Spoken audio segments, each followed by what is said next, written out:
Welcome to public TV news బులెటిన్ల ముందుగా headlines. Mission Bhagiratha నీళ్లు లేక మహిళల ఆగ్రహం.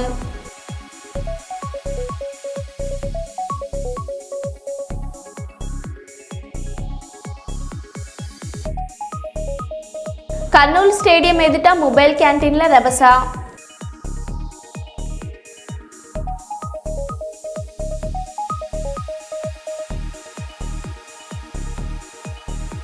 గోదావరి కనిలో దారి మైసమ్మల కూల్చివేతలు.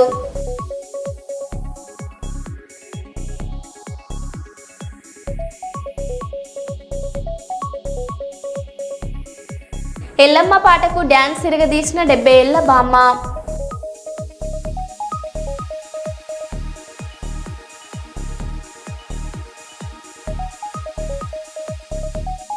అక్రమ రేషన్ బియ్యం పట్టివేత.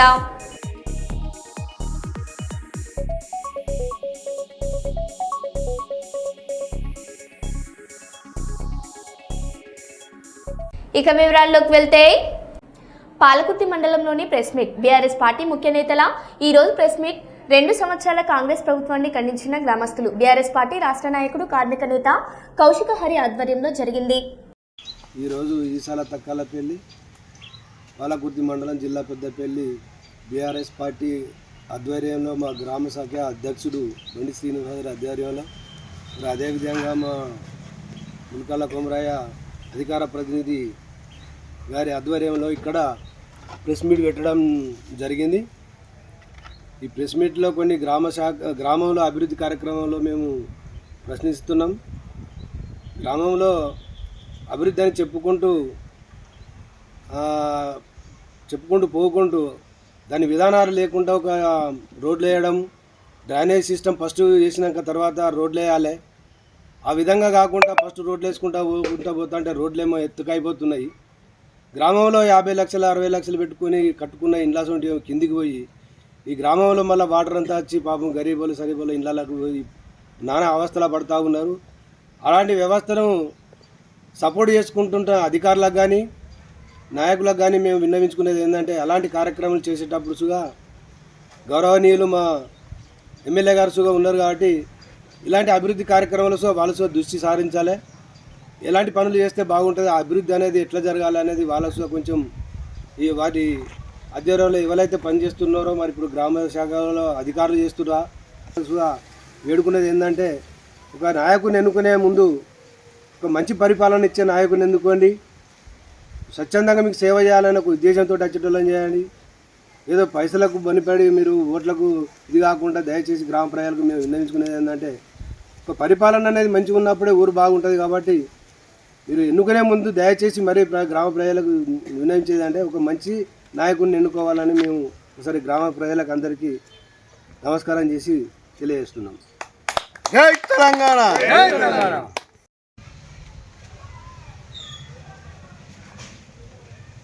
పాలకుర్తి మండల ప్రజలకు, అదేవిధంగా పత్రికా విలేకరులకు అందరికీ నమస్కారం. ఈరోజు తక్కలపల్లిలో బీఆర్ఎస్ పార్టీ అధ్యక్షులు బండి శ్రీనివాస్ గౌడ్ గారి ఆధ్వర్యంలో పత్రికా విలేకరుల సమావేశం ఏర్పాటు చేయడం జరిగింది. దీని ఉద్దేశం ఏంటంటే, గత 2 సంవత్సరాల నుండి మరి ఏదైతే 6 గ్యారంటీలు 420 హామీలు ఇచ్చి గెలిచిన కాంగ్రెస్ పార్టీ ప్రభుత్వం మరి గొప్పలు చెప్పుడు తప్ప చేసిన పని మాత్రం ఏం లేదు. మరి గెలిచిన 2 సంవత్సరాల కాలంలో ఏదైతే ఎమ్మెల్యేగా కొనసాగుతున్న రాజ్ ఠాకూర్ మక్కన్ సింగ్ గారు, మరి అదేవిధంగా వారి బృందం ఈ మండలంలో పాలకుర్తి మండలంలో కానీ అంతర్గామ మండలంలో మేము 7 రోజులు చేస్తాం, రోడ్డు 3 రోజులు చేస్తాం. మా ఎమ్మెల్యే గెలిచిండు, ఇక మాకు తిరుగులేదు, ఈ మండలానికి బస్ ఎప్పిస్తాను ఓపెన్గా ఎంతో ఛాలెంజ్ చేసి చెప్పిన నాయకులు మరి ఇప్పుడు ఎక్కడ వేరు. గెలిచి 2 సంవత్సరాలైనా కూడా తెలుగు మీడియం నుంచి ఇప్పటి వరకు ఒక్క రోడ్డు లేదు. తూతూ మంత్రంగా రోడ్డుకు ఇరువైపులా 3 ఫీట్ల రోడ్డు తీసిర్రు. అది ఎంతవరకు పాలకుర్తి గ్రామ పంచాయతీ వరకు తీసిర్రు, తదుపరి మర్చిపోయారు. మరి ఈ నిధులను ఎక్కడ పోయినట్టు? మరి ఒక పక్క ప్రజలు, కార్మికులు రాత్రి వాళ్ళు మన దగ్గర ఉన్న కంపెనీకి డ్యూటీలు చేసే వాళ్ళు కానీ ప్రజలు కానీ ఆటోలు కానీ మరి ఎంతో జనాభా రాకడ పోకడ జరుగుతుంది. మరి ఇది కళ్ళ కనబడలికి సమాధానం చెప్పాలి. ఒకవేళ మీకు పబ్లిక్లో రాజకీయాలలో పాల్గొని ప్రజాప్రతినిధి కావాలని మీకు ఆశ ఉంటే తప్పకుండా ప్రజలు సహకరిస్తే మీరు చేసుకొని మేము అద్దలేం. కానీ బలవంతంగా ప్రజలను అధికారులను భయపెట్టించుకుంటా ఒక షాడోలాగా ఇట్లా ప్రవర్తించడం మాత్రం దీన్ని పూర్తిగా వ్యతిరేకిస్తున్నాం. దీనికి ఖచ్చితంగా అధికారులు స్పందించి వెంటనే ఏదైతే రాజ్యాంగబద్ధంగా నడవాలో అదే రాజ్యాంగబద్ధంగా పరిపాలన నడిపాలని మేము కోరుతున్నాం. అదేవిధంగా ఇప్పుడు ఏదైతే ఇందిరమ్మ ఇండ్లు ఉన్నాయో ఇందిరమ్మ ఇండ్ల కొరకు మొన్న మీటింగ్ పెట్టారు. ఆ మీటింగ్లో కూడా మరి ఇందిరమ్మ ఇళ్ళలో ఎంతమంది పెద్ద ఎత్తున ఆందోళన చేస్తా సిద్ధంగా ఉన్నాం. జై తెలంగాణ, జై తెలంగాణ, జై తెలంగాణ. కేసీఆర్ గారి నాయకత్వం, కేసీఆర్ గారి నాయకత్వం, కేటీఆర్ గారి నాయకత్వం, కేటీఆర్ గారి నాయకత్వం, కొప్పులేశ్వర నాయకత్వం, కొప్పులేశ్వర నాయకత్వం, కోరుకంటి జన నాయకత్వం, కోరుకంటి జన నాయకత్వం, కౌశికారణ నాయకత్వం, కౌశికారణ నాయకత్వం. జై తెలంగాణ. జగన్ బతుకు ఘోరం చేస్తాం. మాజీ సీఎం వైఎస్ జగన్ ఆయన సతీమణి వైఎస్ భారతిపై ఎమ్మెల్యే ఆదినారాయణ రెడ్డి సంచలన వ్యాఖ్యలు. మేము జగన్కు సూపర్ చెక్కు పెట్టబోతున్నాం. మేము అతన్ని వేటాడతాం. అతనికి ఎండ్ అంతరిక్ష స్థాయి, అతనిది అధోగతి, తరిగి తరిగి తరిగి అంతరించిపోతుంది. పార్టీ డైరెక్టర్ సార్ కాబోతుంది. కేసులో ఇరుక్కోబోతున్నాడు. సిట్టు 2లో ఇరుక్కున్నాడు తమ్ముడు కూడా. సిట్టు 1 సీరియస్ గా ఉంది. ఇప్పటికే అరెస్ట్ అయినారు ఐఏఎస్ ధనంజయ రెడ్డి, అతనితో పాటు ఉండే బిఏ కృష్ణమోహన్ రెడ్డి. 400 కేజీల బంగారం ఉండేది మహాతల్లి భారతి గారు.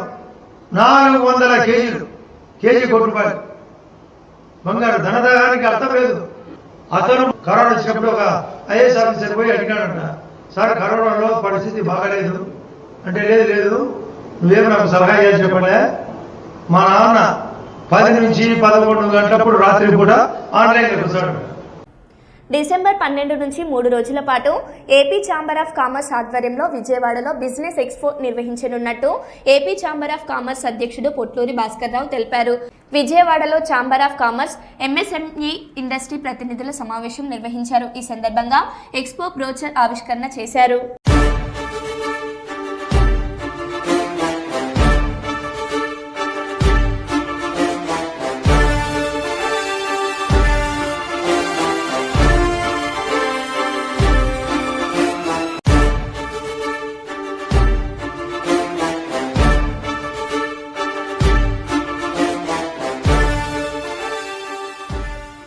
AP Chambers has organized its board meeting today. The members from all over the state has come. Different associations presidents also joined for the board meeting. So during the board meeting, 3-4 important issues have come up. One important thing is the incentives pending for the industries. So although government is very positive, they have released 1,000 crores last week. There are some more pending. We request at least another installment is released before the CAA summit to be held on November 14th and 15th at Vizag. So industries will have a breathing space. Most of the industries are suffering because of the lack of working capital funds. So this will release of these incentives will help them. Another important thing is this production cost. The power cost has become biggest hurdle for the MSME industries. So according to our members' information, the power cost in the state is the highest in the country. So most of the industries are requesting to bring down the power cost. Similarly, there are other issues like our labor related issues also. So we have to get a lot of migrated labor from other states. So with a proper skill development and motivation to the local labor, we can address the local employment also. On the other side, AP Chambers is promoting in a big way the opportunities emerging in the state, and we are also, last time we have organized a biggest expo in Vijayawada in November last year. So that was a multi-sector expo. Again, with the success of that expo, we are organizing this year again in December 12th, 13th and 14th a multi-sector expo to showcase our MSMEs in the state and also the products coming out from our industrialist. So that is, the expo is also an integrated seminars are included. 3 days we will have sectoral seminars.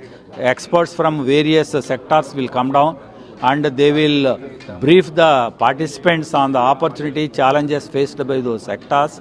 Similarly, we have included now this year the startups showcase and new product launches, new MOU signing. So various things we are including, B2B meetings, and in the evening time cultural meetings also, cultural activities also. So this will be one of the biggest expo planned in the Vijayawada city. So I request all exhibitors and sponsors to actively engage in this expo. And similarly, I request the media also to familiarize this expo so that public and the companies will benefit out of it. Godavari కనిలో దారి మైసమ్మ గుడులను ధ్వంసం చేసిన వారిపై చర్యలు తీసుకోవాలి, గుడులను పునర్నిర్మాణం చేయాలి. దానికి రామగుండం ఎమ్మెల్యే రాజ్ ఠాకూర్ మక్కన్ సింగ్ బాధ్యత వహించాలని డిమాండ్ చేస్తున్నామని కోరుకంటి చందర్ ఎక్స్ ఎమ్మెల్యే బీఆర్ఎస్ జిల్లా అధ్యక్షులు అన్నారు. రామగుండం నియోజకవర్గంలో గత 22 నెలలుగా కూల్చివేతలు మరియు కూల్చిన వాటిని కట్టించి కమిషన్లు దొబ్బేటువంటి కార్యక్రమానికి శ్రీకారం చుట్టి అనేక మంది చిరు వ్యాపారస్తులు, అనేక మంది వ్యాపారులకు ఆస్తి నష్టం, అన్ని విధాలుగా నష్టం కలిగిస్తున్నారు ఈ యొక్క కాంగ్రెస్ ప్రభుత్వం, ప్రస్తుతం ఉన్నటువంటి ఎమ్మెల్యే రాజ్ ఠాకూర్ మక్కన్ సింగ్ గారు. మరి నిన్న రాత్రి ఆకస్మికంగా ఎవరు ఈ యొక్క గుళ్లను కూలగొట్టినో తెలియదు కానీ దారి మైసమ్మ గుళ్ళు చాలా సెంటిమెంట్గా ఉన్నటువంటి ఈ యొక్క గుళ్ళు ప్రతి ఏటా బస్తీలో ఉన్నటువంటి వాళ్ళందరూ కూడా ఆరోగ్యంగా ఉండాలని మైసమ్మ దేవునికి, మైసమ్మ తల్లికి ముఖ్యటువంటి సంస్కృతి ఆనవాయితీ మన ప్రాంతంలో ఉంటుంది. అటువంటి దారి మైసమ్మ గుళ్లను మరి కూలగొట్టింది ఎవరు, కూల్చుమన్నది ఎవరు, ఇది ఇప్పటికీ అర్థం కాక అయోమయ పరిస్థితులలో ఈ యొక్క గోదావరి కనిలో భయాందోళన, గందరగోళ వాతావరణం నెలకొన్నటువంటి యొక్క సందర్భంగా దీనిపైన మున్సిపాలిటీ వాళ్ళు మరి కూల్చిర్రా లేక సింగరేణి వాళ్ళు కూల్చిర్రా, మరి ఎవరు కూల్చిర్రా అనేది కూడా అర్థమవుతలేదు. కాబట్టి దీనిపైన స్పష్టమైనటువంటి ప్రకటన చేయాలి. ఆ యొక్క ఏదైతే గుళ్లను కూలగొట్టిందో వాటిని కట్టే విధంగా చర్యలు తీసుకోవాలి. చర్యలు తీసుకునేటువంటి విధంగా స్థానిక ఎమ్మెల్యే గారు రాజ్ ఠాకూర్ మక్కన్ సింగ్ గారు దీని మీద స్పందించాలి. వాళ్లకు ఏదైతే బస్తీలలో ఉన్నటువంటి ఒక భక్తి భావంతో ఆ యొక్క దేవుణ్ణి, మైసమ్మ తల్లిని మొక్కేటువంటి వాళ్ళందరికీ కూడా భరోసా కల్పించి గుళ్లను పునర్నిర్మాణం చేపించాలని కూడా బీఆర్ఎస్ పార్టీ ఈరోజు డిమాండ్ చేస్తా ఉంది. శ్రీకాకుళంలోని మహిళా జూనియర్ కళాశాలలో నూతనంగా నిర్మించిన అదనపు భవన సముదాయాన్ని కేంద్ర పౌర విమానయాన శాఖ మంత్రి కె రామ్మోహన నాయుడు స్థానిక శాసనసభ్యుడు గొండు శంకర్తో కలిసి ప్రారంభించారు.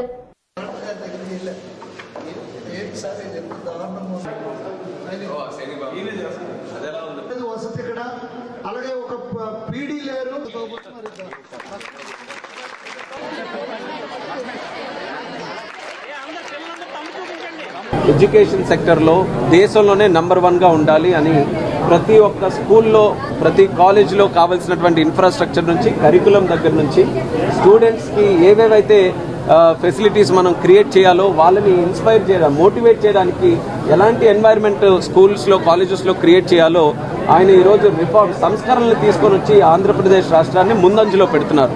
సో అదే రకంగా ప్రజాప్రతినిధులందరూ కూడా లోకేష్ అన్న గారితో ఇన్స్పిరేషన్ తీసుకొని ఎక్కడికక్కడ స్కూల్స్ని దత్తత తీసుకోవడం, స్కూల్స్లో యాక్టివిటీస్లో పాల్గొనడం ఇవన్నీ కూడా చేస్తున్నారు. అందులోనే భాగంగా నేను ఇదే స్కూల్కి పేరెంట్ టీచర్ మీటింగ్లో అటెండ్ అయ్యాను. నాకు కూడా ఈ స్కూల్కి ఒక కనెక్షన్ ఉంది. మా తల్లి కూడా చదువుకున్నటువంటి స్కూల్ ఇది. అందుకని ఇక్కడ ఈ యొక్క జూనియర్ కళాశాలలో ఏదైతే పిల్లలు కొన్ని సందర్భాల్లో బయట కూర్చొని ఎండల్లో కూడా కూర్చొని చదువుకోవాల్సి వస్తుంది. ఎందుకంటే టౌన్లో ఉండడం వల్ల డిమాండ్ ఎక్కువ ఉంది. అసలు వాస్తవానికి అడ్మిషన్స్ టైంలో చాలా మందికి క్లాస్ రూమ్స్ లేక అడ్మిషన్స్ కూడా రిజెక్ట్ చేయాల్సిన పరిస్థితి వస్తుంది. అందుకని అది ఇమీడియట్గా అడ్రస్ చేయాలని చేసి అసెంబ్లీకి రాకుండా 18 నెలల నుంచి వైఎస్ఆర్సీపీ ఎమ్మెల్యేలు ఒక వైఎస్ జగన్ తప్ప అందరూ జీతాలు తీసుకుంటున్నారు. ఒక ఎంప్లాయీ ఆఫీస్కి రాకపోతే ఉద్యోగం తీసేస్తాం, ఒక ఎమ్మెల్యే జీతం తీసుకుంటూ అసెంబ్లీకి రాకపోతే తీయకూడదా అని స్పీకర్ అయ్యన్న పాత్రుడు అన్నారు. చట్టాలు ఏమైనా చూస్తున్నాం. ఇప్పుడు కొంచెం సంవత్సరం 6 నెలల నుంచి రాలేదు, కానీ జీతాలు తీసుకున్నారు. ఒక్క జగన్మోహన్ రెడ్డి ఒకటే జీతం తీసుకోలేదు, కానీ మిగతా 10 మంది ఎమ్మెల్యేలు ప్రతి నెల జీతాలు తీసుకున్నారు. నేనేమంటానంటే ఒక ఎంప్లాయీ ఉద్యోగం రాకపోతే సస్పెండ్ చేస్తున్నాం, ఉద్యోగం తీసేస్తున్నాం. మరి ఎమ్మెల్యే అసెంబ్లీకి రాకపోతే ఉద్యోగం తీద్దా ధర్మమా కాదా? దానికోసం మాట్లాడమంటున్నాం. చట్టాలు ఏమైనా చూస్తున్నాం. ఇప్పుడు కొంచెం సంవత్సరం 6 నెలల నుంచి రాలేదు, కానీ జీతాలు తీసుకున్నారు. ఒక్క జగన్మోహన్ రెడ్డి ఒకటే జీతం తీసుకోలేదు, కానీ మిగతా 10 మంది ఎమ్మెల్యేలు ప్రతి నెల జీతాలు తీసుకున్నారు. నేనేమంటానంటే ఒక ఎంప్లాయీ ఉద్యోగం రాకపోతే సస్పెండ్ చేస్తున్నాం, ఉద్యోగం తీసేస్తున్నాం. మరి ఎమ్మెల్యే అసెంబ్లీకి రాకపోతే ఉద్యోగం తీద్దా ధర్మమా కాదా? దానికోసం మాట్లాడమంటున్నాం. అశ్వాపురం మండలంలో హెవీ వాటర్ ప్లాంట్లో ఉద్యోగం ఇప్పిస్తానని సెంట్రల్ గవర్నమెంట్ హెవీ వాటర్ ప్లాంట్లో ఉద్యోగం చేస్తున్న వ్యక్తులు డబ్బులు తీసుకొని మోసం చేశారు. ఉద్యోగం ఇప్పించడం లేదు, డబ్బులు ఇవ్వడం లేదని మనస్పర్ధంతో ఈ ఆత్మహత్యానికి సిద్ధమైనారు. బాధితులు ఇల్లందు పట్టణ వాసులుగా తెలిసింది. వివరాలు ఇంకా తెలియాల్సి ఉంది. అశ్వాపురం పోలీస్ స్టేషన్ పోలీస్ శాఖ వారు వెంటనే సంఘటన స్థలానికి చేరుకొని ఆత్మహత్య ప్రయత్నాన్ని విరమపింపజేసి న్యాయం జరిపిస్తామని అశ్వాపురం పోలీస్ స్టేషన్కి తరలించడం జరిగింది. 10 లక్షలు అని చెప్తే 7 లక్షలేమో క్యాష్ ఇచ్చాము. ఫస్ట్ తారీఖు రోజు డ్యూటీ ఎక్కాలంటే డిసెంబర్ 25వ తారీఖు రోజు మా భార్య మెడలోంచి 3 తులాల పుస్తకాలు తాడు తీసి ఇచ్చేసాను. నేను మా అబ్బాయికి జాబ్ కదా పెళ్లి, అప్పుడు మా అబ్బాయికి పెళ్లి సంబంధాలు చూస్తుంటే పని ఉంటేనే ఇస్తానని అంటే పని కోసమని మేము డబ్బులు పెట్టాల్సి వచ్చింది. ఇంకా ఆ రోజు నుంచి మాకు 25వ తారీఖు రోజు ఈ తాడు ఇచ్చిన తర్వాత ఫస్ట్ తారీఖు డ్యూటీ ఎక్కమని చెప్పారు. డ్యూటీ ఎక్కమని చెప్తే మా అబ్బాయిని సామాన్లు, గ్యాసు, చిల్లర సామాన్లు అన్నీ తీసుకొని ఇక్కడికి వచ్చిన తర్వాత లోన హెవీ వాటర్ ప్లాంట్లో మా అబ్బాయిని ఏం చేశారు వాళ్ళు, అప్పుడు లోపలికి తీసుకెళ్ళి కోటర్స్ చూపెట్టారు. ఒకటి ఖాళీ ఉన్న కోటర్స్ చూపించారు. ఇది నీకే అలాట్మెంట్ అయిందని చెప్పి తీసుకొచ్చి మళ్ళీ అక్కడి నుంచి వెళ్ళి గేట్ దగ్గర ఆ సెక్యూరిటీ రూమ్లోకి తీసుకెళ్ళి ఆ సెక్యూరిటీ హెడ్ అనుకుంటా ఆయన మనం ఇంటర్వ్యూ చేశారు. ఏం చదువుకున్నావు, క్వాలిఫికేషన్ ఏంటి, సంథింగ్ ఇదంతా అని చెప్పారు. 2 డేస్లో కాల్ లెటర్ వస్తుంది, వచ్చి జాయిన్ కావాలి అని అంటే నేను లగేజ్ మొత్తం తీసుకొని వచ్చాను. తీసుకొని వచ్చిన తర్వాత మీ లెటర్ టైప్ అవుతుంది, వెయిట్ చేయండి అని చెప్పి ఈవినింగ్ 4 వరకు వెయిట్ చేయించారు. లోపల ఏదో వర్క్ ఉంది, మళ్ళీ ఒక 2 డేస్ ఆగిరా అని చెప్పి అట్లా ఒక 15 డేస్ వరకు ఎవ్రీ 2 డేస్ బ్యాక్ తిప్పారనమాట. తిప్పిన తర్వాతకి మళ్ళీ ఇక కాల్కి రెస్పాండ్ అవ్వడం లేదు. మేము మామూలుగా అడుగుతూనే ఉన్నాం, అన్న అవుతుందా కాదా, ఇట్లా మా అత్తగారింటి సైడ్ అడుగుతున్నారు అని చెప్పి చెప్తుంటే అది అయిపోయింది మీరు కన్ఫర్మ్, మీకు అసలు అక్కడ డౌటే లేదు అన్న, మ్యారేజ్ కూడా ఈ డేట్కి పెట్టుకున్నాం, మరి ఖచ్చితంగా అవుతుంది అని అంటేనే మేము అక్కడ మాట్లాడాము అని చెప్పాం. అక్కడ చెప్పాము ఇట్లా వర్క్ వస్తుంది ఇట్లా అని అంటే వాళ్ళు ఆ పర్పస్ మీదనే జాబ్ ఇచ్చారు. అయిన తర్వాతకి అది కావట్లేదు, ఎన్నిసార్లు ఫోన్ చేసినా రెస్పాండ్ కావట్లేదు. దాని తర్వాత అన్న ఇది కాదులే కానీ మా డబ్బులు మాకు ఇచ్చేయండి అన్న అని చెప్పి రెస్ట్రిక్టెడ్గా ఎప్పటికప్పుడు మాట్లాడుతూనే ఉన్నాం. మాట్లాడుతుంటే అన్న ఇది పరిస్థితి అని ఎన్నిసార్లు చెప్పినాలే కానీ పలానా డేట్, ఆ డేట్, ఈ డేట్ అని చెప్పుకుంటూ వస్తున్న తర్వాత నేను సరే చెప్తున్నారు కదా ఇన్ని రోజులు ఆయన కొన్ని రోజులు ఆగుతాయి ఏంటి అని చెప్పి ఆగుతున్నాను. కొన్ని రీసెంట్లో కూడా ఏమైందనంటే ఆయన ఫోన్ చేశాడు. ఫోన్ చేసిన తర్వాతకి మా ఫాదర్కి ఇట్లా అయింది పరిస్థితి సో అని చెప్తే సర్లే ఎవరి కష్టం ఎలాంటిదో ఇన్ని డబ్బుల కాలం ఇంకేం పోతుందని మళ్ళీ మొన్న కూడా 20,000 ఇచ్చాను. అప్పటి నుంచి ఇక మాట మార్చేసాను. ఎట్లా అంటే నేను ఇవ్వకపోతే ఏం చేస్తావు, నేను చేతులు ఎత్తిచ్చిన ఏం చేసుకుంటావు చేసుకోపోయినట్టుగా మాట్లాడిన తర్వాత ఇప్పుడు ఇక్కడికి వచ్చాము. అక్కడ చూసాము, ఆయన కార్లో చూసిన తర్వాత కారు యూటర్న్ తీసుకుని వెళ్ళేలోపు వెళ్ళిపోయాడు. సరే ఇంటికి వెళ్ళాడు అనుకుని ఇంటి దగ్గరికి వెళ్ళాను. నేను ఇంటి దగ్గరికి వెళ్తే లేరు. అక్కడ చుట్టుపక్కల వాళ్ళని అడిగితే వాళ్ళ అమ్మ వాళ్ళ ఇంటి దగ్గరే ఉంటున్నారు అని చెప్పి చెప్పాను. సో ఇక్కడికి వచ్చాము. ఇక్కడికి వచ్చిన తర్వాత వీళ్ళు నాన్నగారు ఫోన్ చేశాం. ఫోన్ లిఫ్ట్ చేశాం. మిమ్మల్ని అసలు ఇంటికి కూడా పొమ్మన్నాడు అని చెప్పి అన్న ఏం మాట్లాడుతాను అసలు అని చెప్పి నేను కూడా అన్నాను. ఏదైతే నేను ఇయ్యాను, ఏం చేసుకుంటావు చేసుకోపో, నువ్వు ఇయ్యాను అన్నమాట కాదు, అదే ఇక్కడికి వచ్చి చెప్పు. నేను కొత్త వాడలో ఉన్నా రాను అంటే నేను పెట్రోల్ పోసుకొని వస్తా అని నేను అన్నాను. నేను హాస్పిటల్ దగ్గర ఉన్నా, నువ్వేమన్నా చేసుకో అని చెప్పి ఫోన్ ఎత్తాను. మా అబ్బాయి పెళ్లి 5 నెలలకు కూడా రావడానికి రీజన్ ఏంటంటే సార్ జాబ్ ఉంది అని చెప్పి వచ్చాము. 1 మంత్ అవుతుంది, మా వైఫ్ నన్ను వదిలిపెట్టి వెళ్ళిపోయింది. వాళ్ళు రేపు పంచాయతీ అని అంటున్నారు. జాబ్ ఉందని ఇచ్చారు కదా, ఇప్పుడు అదే చెప్తున్నా కూడా పట్టించుకోరు.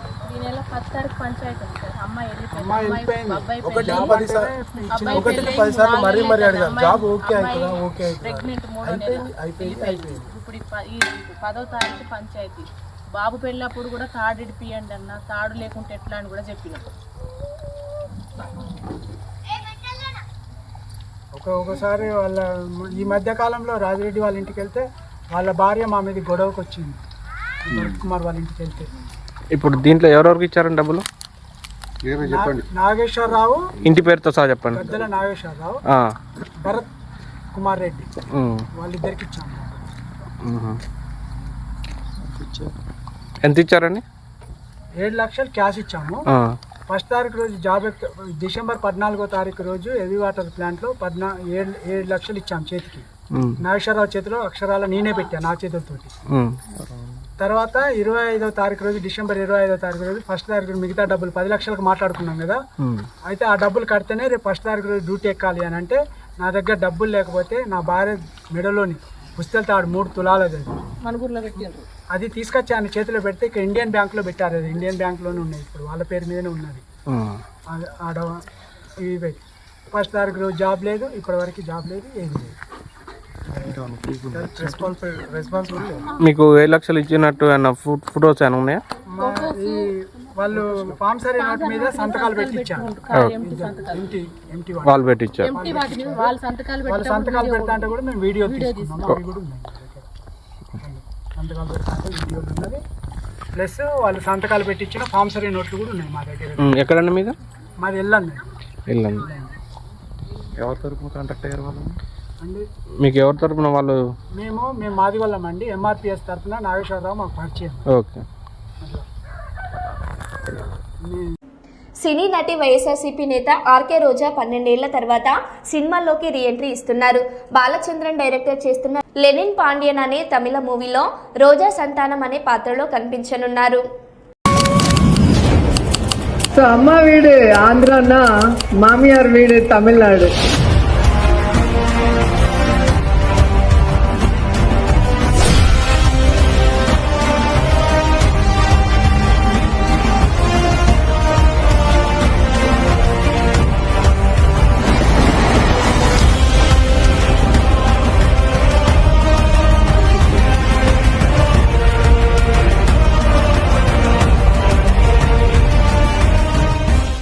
నెల రోజుల నుంచి మెడికల్ కాలేజీలు ప్రైవేటీకరణకు వ్యతిరేకంగా వైఎస్ఆర్సీపీ పోరాటం చేస్తుంటే మాజీ సీఎం వైఎస్ జగన్ కట్టించిన పులివెందుల మెడికల్ కాలేజీలో ఆధునిక పరికరాలు తరలించడం దారుణమైన చర్య.